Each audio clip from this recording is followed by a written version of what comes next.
Bonjour, je m'appelle James, je suis développeur indépendant de jeux vidéo et je travaille sous le pseudonyme de Daydrill qui est mon nom d'auteur. J'ai commencé en tant que développeur web, j'ai ensuite construit une entreprise où on vendait de l'application web et j'ai toujours voulu faire du jeu vidéo. Alors j'ai quitté cette même entreprise web pour me lancer dans cette aventure où j'ai sorti mon premier jeu vidéo en 2021. Ensuite, avec Alexis, avec qui on s'est super bien entendu, on a continué l'aventure et on construit d'autres projets qui sont encore un petit peu dans les établis, mais peut-être un autre que je vais pouvoir parler un peu plus tard. Alors moi, c'est Alexis. Alors moi, du coup, je suis musicien, enfin avant tout musicien, ingé son. Donc je suis pas spécifiquement développeur de jeux vidéo. Ça rentre dans un contexte global de création de musique. Je vis plus de l'intermittence du spectacle, mais l'intermittence me permet d'avoir du temps libre pour pouvoir me consacrer à l'énergie créatrice. Voilà. Donc le jeu vidéo est un formidable support pour pouvoir construire les environnements sonores, tout ça, dans lequel je m'épanouis à fond. Euh, et voilà, c'est extrêmement stimulant. Mais voilà, ça fait pas partie de mon revenu. Voilà.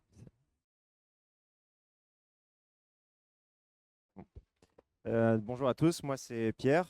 Donc, comme Alexis, je fais de la musique pour des jeux vidéo avec Gabriel, qui est un ami de longue date, avec qui dès le collège on avait des projets de jeux vidéo qui se terminaient pas forcément, mais là maintenant Gabriel maintenant lui c'est son métier, moi c'est pas mon métier, je fais ça à côté de ce que je fais principalement.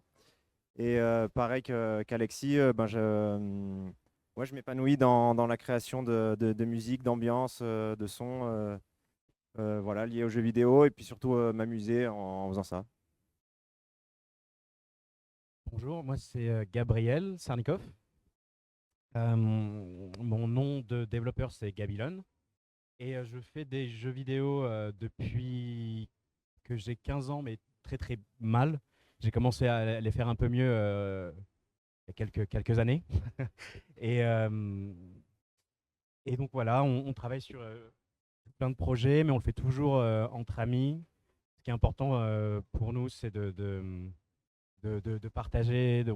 Dans les jeux vidéo, il y a pas de donneur d'idées, tout le monde est un peu donneur d'idées et tout, etc. Donc tout le monde partage et tout.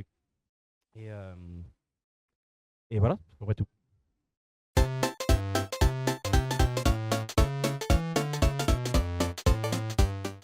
Alors il y a un truc dans le jeu vidéo, moi le premier truc qui me passe par l'esprit, et que je pense qu'il m'a attiré très tôt sans que je m'en rende compte tout à fait, c'est qu'il y a une humilité en fait qu'il n'y a ni dans le cinéma ni dans la musique, ni dans l'art, la peinture ou quoi que ce soit d'autre en fait, parce que c'est justement il y a un anonymat dans le jeu vidéo où d'ailleurs il y a certains créateurs de jeux vidéo, mais en soi c'est un peu traître parce qu'il y a toujours des équipes immenses derrière.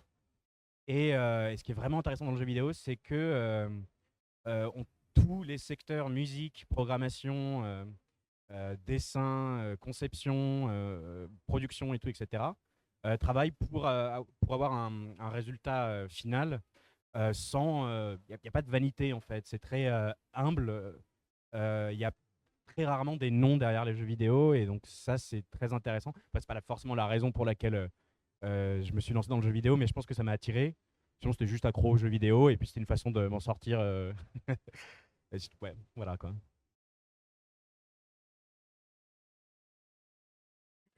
Déjà, je fais de la musique aussi à côté, mais c'est vrai qu'au niveau des jeux vidéo, ce qui est intéressant, c'est que ça fait des ambiances qui sont interactives.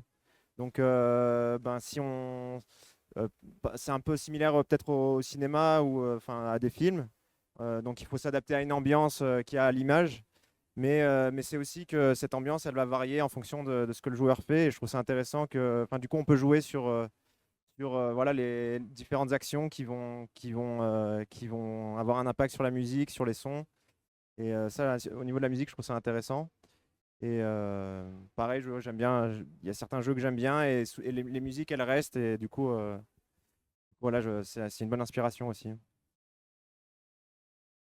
Pour ma part, pourquoi le jeu vidéo bah, au même titre que quand je vais composer une musique, pour moi, pour mon groupe, j'aime toujours faire en sorte qu'il y ait du sens, que ce soit une émotion, une histoire, n'importe quoi, que ça raconte quelque chose, qui est quelque chose de concret. Et dans le jeu vidéo, ce qui est fort, c'est que vraiment, on est sur quelque chose d'extrêmement concret. On a une interactivité directe et la musique apporte quelque chose que j'adore. Donc, bah, déjà, on va transcender le visuel où on va suggérer beaucoup d'informations comme ça. Et surtout, on va vraiment apporter une émotion qui va être finalement la matérialisation de ce que j'aurais essayé de faire transparaître sur une musique lambda. Euh, donc en fait, la force créatrice dans le jeu vidéo est folle. Et et la manière de penser la musique est aussi vraiment différente et stimulante parce que on a vraiment beaucoup de choses, beaucoup d'axes à prendre en considération, que ce soit le visuel, le gameplay, quel genre d'informations on veut véhiculer. Tout ça, moi, c'est quelque chose que j'aime vraiment prendre tout en considération et bah, là, le transmettre en son, quoi, que ce soit musique ou sound design. Et en général, je pense plus le truc ensemble, quoi, que le sound design puisse aussi alimenter la musique, voilà, que ça, qu'il y ait une seule musique qui se dégage de tout ça. Voilà.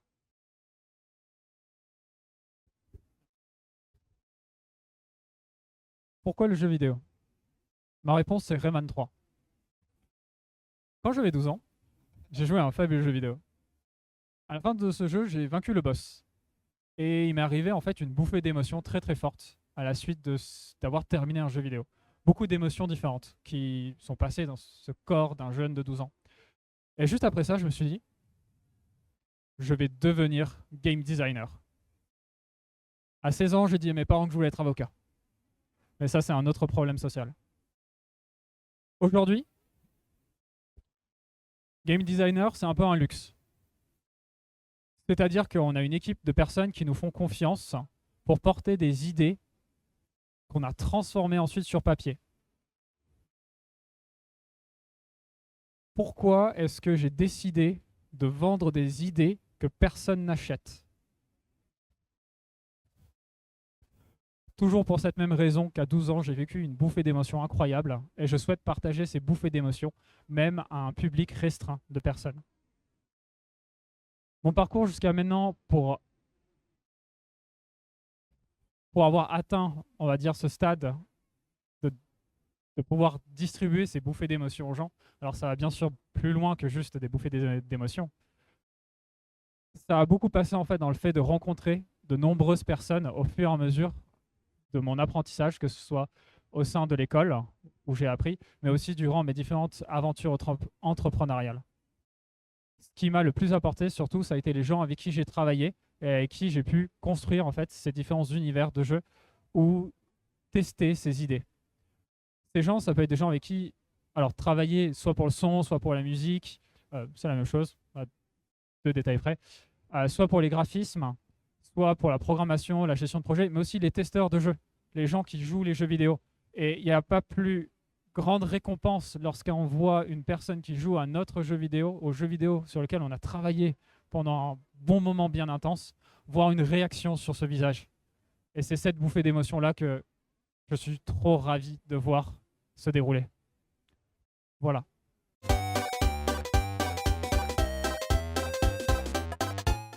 Très bien. Donc, qu'est-ce qui est attirant dans le domaine indépendant du jeu vidéo, c'est ça? Je crois que ce qu'on appelle indépendant, mais je suis pas sûr parce que c'est un peu vague, c'est de pas exactement avoir d'éditeur, mais en même temps il y a des éditeurs de jeux indépendants, etc. Donc je pense que c'est le truc de faire un jeu d'indépendant. Enfin, vous m'arrêtez si je dis pas bien.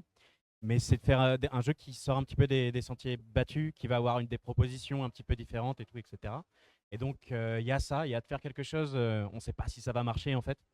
Et on se le joue, on se le dit à chaque fois qu'on travaille sur le jeu vidéo, on ne sait pas si les gens vont adhérer, on ne sait pas si on va. Il n'y a pas de formule pour faire ce qu'on veut faire exactement. Donc, chaque fois qu'on travaille dessus, il y a ce doute quand même. En tout cas, pour ma part, c'est quand même beaucoup le cas. Et puis les moments d'enthousiasme, c'est vraiment comme tu l'as dit, James, c'est les moments où tout ton travail que tu as fait en solitaire ou alors en équipe, mais un petit peu dans la douleur, dans ce brainstorm, c'est pas que ça le métier du jeu vidéo, mais il y a quand même des moments où tu es très dedans et tout, etc. Quand tu vois quelqu'un jouer à ton jeu vidéo pour la première fois et qu'il fasse ce que le jeu vidéo propose ou pas, et qu'il s'amuse ou qu'il a quelque chose à dire ou que ça l'intéresse ou qu'il découvre quelque chose de nouveau même dans ton jeu vidéo, il n'y a pas de, il y a pas de poussée d'adrénaline comme ça ailleurs en fait. Pour nous, malheureusement en fait, pour ça. Oui. Par rapport ouais, je pense que dans le fait de travailler dans des studios indépendants, c'est aussi qu'on est en petite équipe. Je pense que ça fait aussi partie de ça. Et bah, du coup, on a des interactions vraiment entre nous. On rigole, enfin, on a du plaisir déjà à le faire entre nous. Et aussi, je pense qu'on a plus de liberté de faire des choix parce qu'on n'est pas dans des grosses équipes. On peut plus facilement prendre des décisions soi-même sur la musique, par exemple. Ouais, on fait des game jams entre nous. Donc ça, c'est des moments vraiment où il y a beaucoup de hauts et de bas parce qu'il y a des moments où on ne sait pas vraiment ce qu'on est en train de faire et puis des moments où on se rend compte qu'on est en train de créer quelque chose et tout ça en l'espace de 2 jours parfois sur une game jam. Et même si à la fin ça se finit pas, des fois il y a des idées nouvelles qui se créent. Et, c'est le fait de travailler en petite équipe qui permet ça, je trouve. Et après, dans les moments moins enthousiasmants, ouais, c'est que des fois, on se lance dans quelque chose, on ne sait pas trop quelle direction ça prend. Et puis, du coup, on travaille quand même dessus. Et après, au fur et à mesure, ça prend forme. Et là, ça redonne voilà, du plaisir, quoi. Et bon, après, du bonheur, ouais. Et voilà.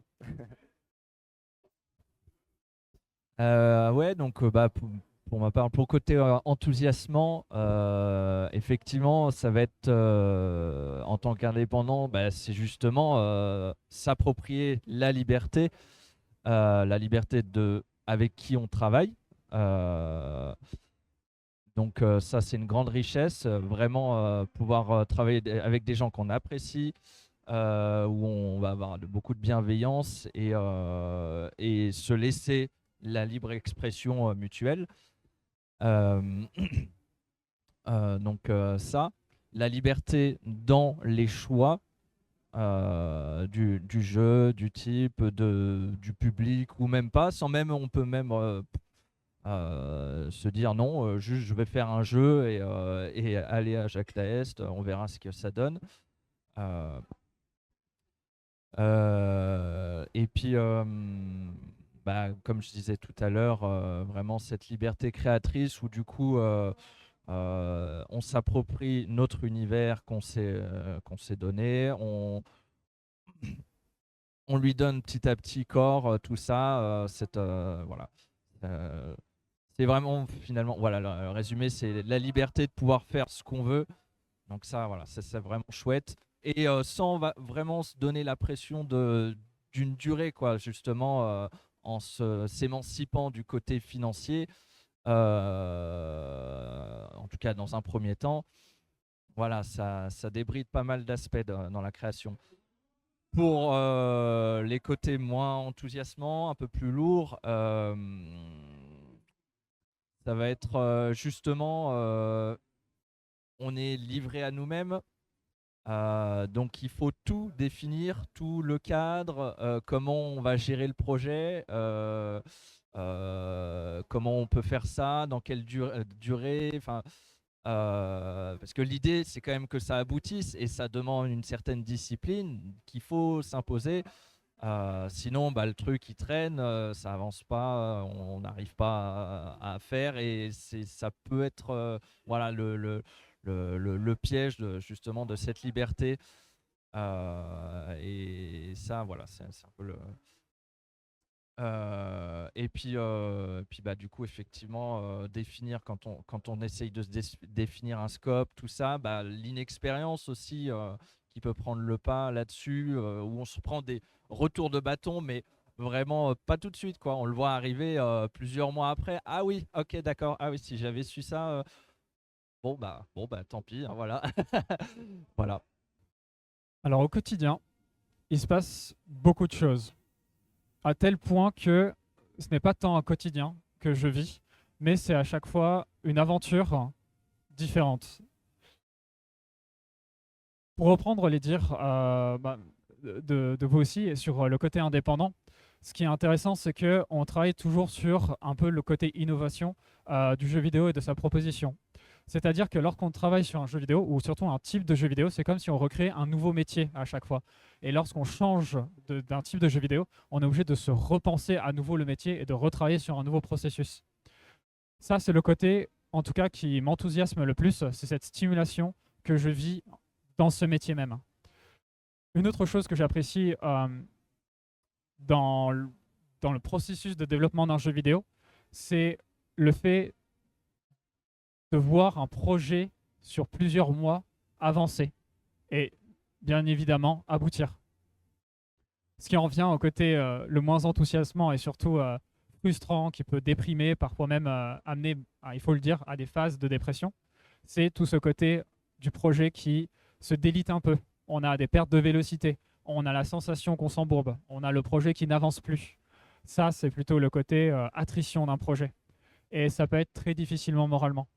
Ce qui permet en fait de s'en sortir de ces états-là, ça va être surtout l'entourage avec lequel on travaille. Des gens qui peuvent nous aider soit à nous donner une perspective différente, soit à nous dire qu'on part dans une mauvaise direction, ou parfois aussi des amis ou des collègues qui font du travail fabuleux et qui nous disent « Oh, c'est incroyable ce que tu fais. Et regarde ce que je fais. Tu trouves pas que c'est incroyable? Si on continue ensemble et qu'on arrive jusqu'au bout, on fera quelque chose d'incroyable. »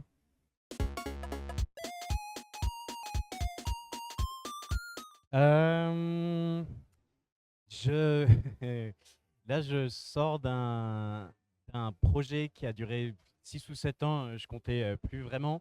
Mais le truc, c'est ça. C'est pas en bossant dessus tous les jours, mais en bossant dessus. Parfois en le laissant de côté pendant un an. Parfois hyper intense pendant 3 mois ou quoi que ce soit.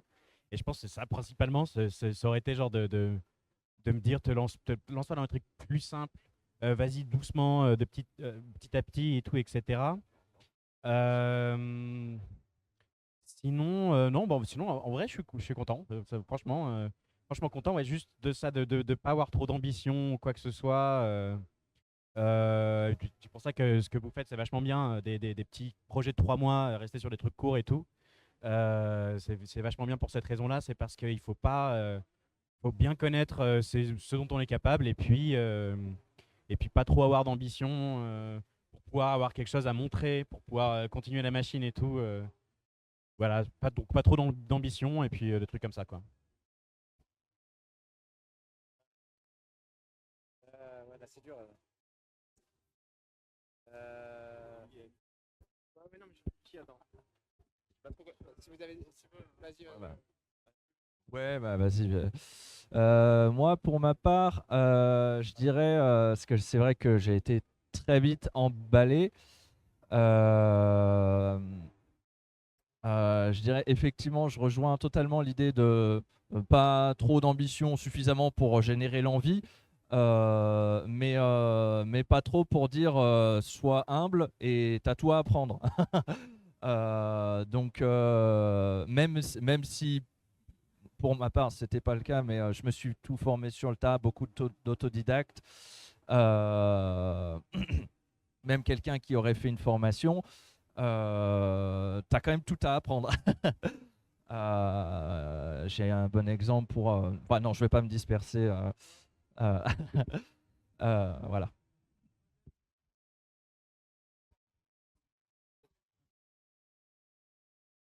Alors, je vais peut-être dire une réponse qui est extrêmement niaise. Écoute ton cœur. Il faut savoir que dans le jeu vidéo, beaucoup de personnes vont vous donner des conseils. Je suis pas d'accord. Beaucoup de personnes vont vous donner des conseils. Ils sont tous justes et ils sont tous faux. Il faut pas écouter, il faut écouter ce que tout le monde font. Il faut écouter chacun des conseils, mais en revanche, la personne qui fait le travail, c'est toi-même. Et c'est à toi de décider en fait la direction que tu souhaites faire.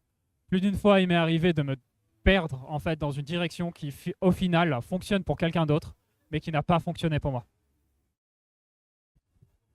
Ouais, moi je voudrais dire peut-être il faut s'inspirer des choses qu'on aime.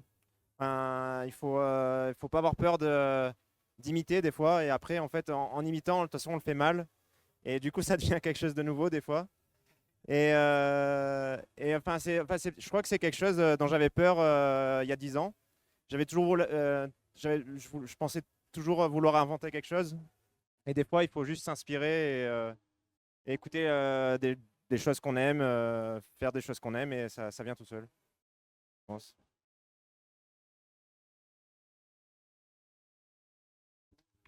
Et Merci de votre attention.